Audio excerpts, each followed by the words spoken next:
9 सितंबर 2021 जब फोर्ड ने फाइनली ये फैसला लिया कि वो भारत में अपनी मैन्युफैक्चरिंग सीज कर रहे हैं। काफी लोगों का ये मानना है कि उनके बैड प्रोडक्ट्स और बैड सेल्स भारत में उनकी हार का सबसे बड़ा कारण रहे हैं। लेकिन Hyundai और मारुति ने भी तो बैड प्रोडक्ट्स बनाए हैं। इवन भारतीय मार्केट में आज भी MG और किया की रिसेंट सक्सेस और साथ में कम प्रोडक्ट्स होने के बावजूद निसान और रेनॉल्ट जैसी कार का भारतीय मार्केट में टिके रहना ये दर्शाता है कि भारतीय मार्केट में कंपटीशन तो है, लेकिन टिके रहना इतना मुश्किल भी नहीं है। आइए डिटेल में जानते हैं आखिर ऐसी कौन सी गलती करी फोर्ड ने जिसकी वजह से उन्हें भारत को छोड़कर जाना पड़ा। साथ में ये भी जानेंगे कि महिंद्रा का क्या रोल रहा है फोर्ड के साथ और महिंद्रा की स्कॉर्पियो में फोर्ड का क्या हाथ है।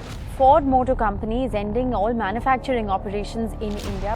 फोर्ड इंडिया अपने गुजरात के सानंद और तमिलनाडु के चेन्नई प्लांट को बंद करने जा रही है।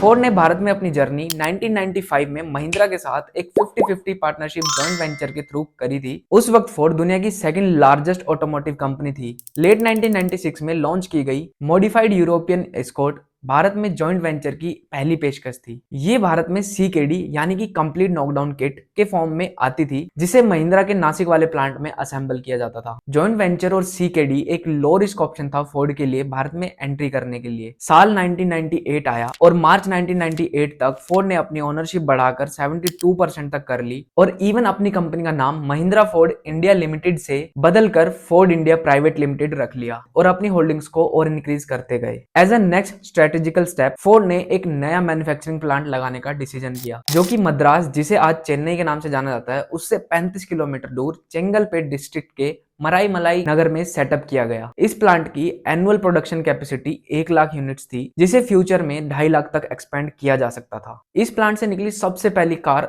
आइकॉन या फिर इकॉन, आप कुछ भी कह सकते हैं, थी, जो कि यूरोपियन फिएस्टा मार्क 4 हैचबैक पर बेस्ड थी। शुरुआत में फोर्ड ने लोकलाइजेशन 70% तक की थी, उसके बाद इसे बढ़ाकर 90% तक कर दिया। साथ में फोर्ड ने इकॉन को CKD फॉर्मेट में बाकी कंट्रीज में भी एक्सपोर्ट करना स्टार्ट कर दिया, लेकिन बिना इंजन के, क्योंकि इनिशियली उनके खुद के इंजन ब्रिटेन, साउथ अफ्रीका और स्पेन से आते थे। 2002 तक भारत से एक्सपोर्ट की गई पैसेंजर व्हीकल में 65% का हिस्सा केवल इकॉन या फिर आइकॉन का था। इसी चीज को देखते हुए बाकी कंपनियों ने भी भारत में एक्सपोर्ट के नजरिए से अपने मैन्युफैक्चरिंग प्लांट लगाने का डिसीजन लिया। उनमें से कुछ company Hyundai, General Motors, Nissan Renault alliance और Volkswagen भी थी। उस वक्त लोकलाइजेशन एक सबसे बड़ा फैक्टर हुआ करता था किसी भी कार मैन्युफैक्चरिंग कंपनी के लिए, क्योंकि इंडिया की ऑडियंस काफी सस्ती चीजों में काफी बढ़िया चीज एक्सपेक्ट करती है। इसी चीज को ध्यान में रखते हुए लोकलाइजेशन एक सबसे बेस्ट चीज थी, जिससे प्रोडक्ट्स को कम खर्चे में बनाया जा सकता था और लोगों तक डिलीवर किया जा सकता था। लोकलाइजेशन को ही ध्यान में रखते हुए फोर्ड ने 2002 में पेट्रोल इंजन और ट्रांसमिशन को गुजरात में लोकेटेड हिंदुस्तान मोटर से सोर्स करना स्टार्ट कर दिया। इकॉन की सक्सेस को देखते हुए फोर्ड ने यूरोपियन कार्स में छोटे बदलाव करके इंडिया में लॉन्च करने की स्ट्रेटजी को कंटिन्यू करते हुए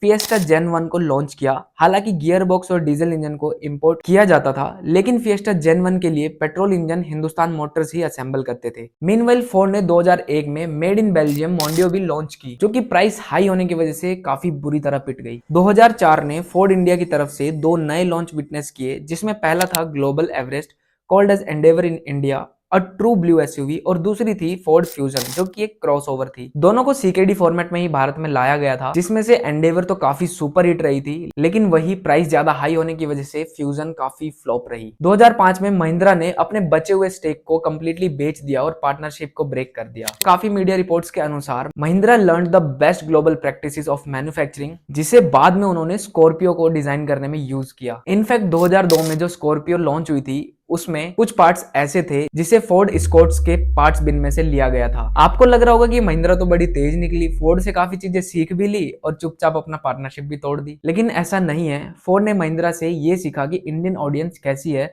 और धीरे धीरे कैसे एक्सपेंड किया जा सकता है। उन्होंने इस चीज का यूज अपने डीलरशिप नेटवर्क को एक्सपेंड करने के लिए यूज किया। नई नई कंपनियां आनी स्टार्ट हो गई थी और धीरे धीरे भारतीय पैसेंजर व्हीकल मार्केट में फोर्ड की प्रेजेंस सिर्फ 35% तक रह गई थी हैचबैक्स में। फिर 2010 मार्च में फोर्ड ने अपनी ट्राइड एंड टेस्टेड मेथड को यूज करते हुए यूरोपियन फिएस्टा मार्क 5 प्लेटफॉर्म को रीयूज करके भारतीय फीगो जेन 1 बना दी। 1.4 लीटर के TDCI इंजन ने भारतीयों को मोह लिया और फीगो की 80% सेल्स सिर्फ डीजल इंजन के साथ थी। कॉम्पिटिटिव प्राइसिंग की वजह से सेल्स में एक जंप आया, लेकिन इसके पुअर पेट्रोल इंजन ने इसकी ओवरऑल पोटेंशियल वॉल्यूम को लिमिटेड कर दिया, जिसके बाद इस कार का डाउनफॉल स्टार्ट हो गया और 2013 में फेसलिफ्ट लाने के बावजूद ये कार इतनी ज्यादा नहीं चल पाई। एक्सपोर्ट के नजरिए से 2011 में फोर्ड फिएस्टा जेन 2 को लॉन्च किया गया और जेन 1 को हटाकर उसे क्लासिक के रूप में रीब्रांड किया गया, लेकिन फिएस्टा जेन 2 सिर्फ 8300 सेल्स के साथ एक बड़ा फ्लॉप साबित हुआ फोर्ड के लिए। स्टिल अभी भी वन फोर्ड स्ट्रेटेजी का कुछ नहीं बिगड़ा था। नेक्स्ट प्रोडक्ट के रूप में सेम स्ट्रेटेजी के साथ ब्राजील में डेवलप्ड इकोस्पोर्ट को भारत में लॉन्च किया गया, जो कि पहला पॉपुलर सब 4 मीटर एसयूवी था। हालांकि इससे पहले एक सब 4 मीटर एसयूवी लॉन्च हो चुकी थी, रियो, जो सेम कैटेगरी की थी, लेकिन उसे ज्यादा भाव नहीं मिला। To gain strong foothold in Indian market, Ford ने 2011 की लीडर मारुति के मोस्ट प्रॉफिटेबल प्रोडक्ट स्विफ्ट और स्विफ्ट डिजायर की देखा देखी में डीप लोकलाइजेशन करने का फैसला लिया और फिर अपनी सबसे बड़ी गलती करी, $1 बिलियन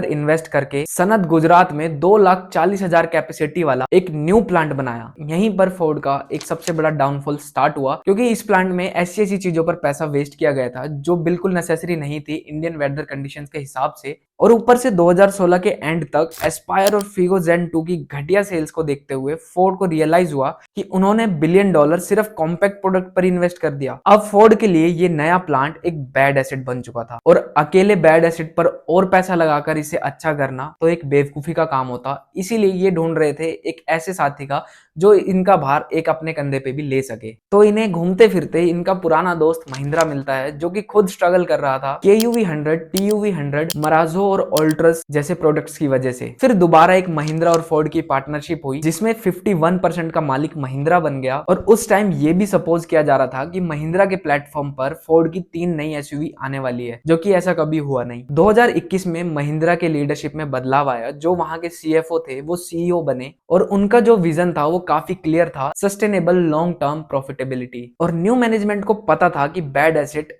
तो एक बैड एसेट ही है, उनके विजन में ये कांटा बन के चुभ रहा था। फिर पार्टनरशिप तोड़ी गई या नहीं इसका कोई भी डिटेल नहीं आया, बट हाँ फाइनली 2021 में फोर्ड ने भारत में मैन्युफैक्चरिंग बंद करने का फैसला ले ही लिया था। ये सब तो थी हिस्ट्री। अब जानते हैं एक्चुअल रीजन कि फोर्ड के पास इकोस्पोर्ट और एंडेवर जैसी गाड़ियां होते हुए भी, जो कि आजकल के यूथ की सबसे फेवरेट कार्स हैं, स्टिल उन्हें भारत छोड़कर जाना पड़ा। फोर्ड को भारत में बहुत अच्छा मार्केट शेयर मिला था। Even icon was the second best selling sedan for 3 successive years. और इकोस्पोर्ट ने भी किक स्टार्ट दिया था भारत में एक नए सेगमेंट को। बट प्रोडक्ट पोर्टफोलियो एक्सपेंशन को लेकर एक प्रॉपर विजन ना होना, प्रोडक्ट लाइफ साइकिल का मिसमैनेजमेंट और खुद के प्रोडक्ट के डीएनए के साथ छेड़छाड़ करना, जबकि फोर्ड के पास जो सेगमेंट बाहर थे वही चीज सेम इंडियंस को चाहिए थे, यही उनका सबसे बड़ा पाप था। दूसरी भाषा में कहूं तो फोर्ड के पास भारत को लेकर एक प्रॉपर विजन नहीं था और एक सॉलिड प्रोडक्ट रोड मैप भी नहीं था। जबकि अपने देश में they were good at making pickup and SUV, और यूरोप में तो काफी सक्सेसफुल थे वो अपनी हैचबैक सेल्स को लेकर,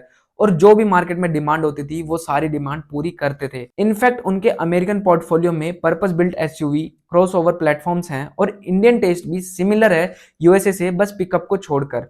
ओवरऑल इकोस्पोर्ट के सक्सेस के बाद they should have proper road map for SUV crossover और जो भी इंडिया मार्केट डिमांड करती, लेकिन उन्होंने ये कभी नहीं किया। वहीं दूसरी तरफ भारत की खुद की कंपनी टाटा ने एक तगड़ा कमबैक किया with an entirely new SUV crossover portfolio और इंडियन टेस्ट के हिसाब से डिजाइन लैंग्वेज को भी अपडेट किया, जिसे फोर्ड नहीं कर सकी। देखिए, एक वीडियो को बनाने के लिए काफी टाइम, मेहनत और पैसा लगता है। हालांकि मेरे पास कोई भी टीम नहीं है, सब कुछ मुझे खुद करना पड़ता है, तो मैं इस जर्नी को आगे कंटिन्यू कर सकूं। इसके लिए अगर आपको ये वीडियो अच्छी लगे तो तभी लाइक, फॉलो या सब्सक्राइब जो भी आप कर सको वो करना, वरना कोई जरूरत नहीं है। मिलते हैं अगली वीडियो में।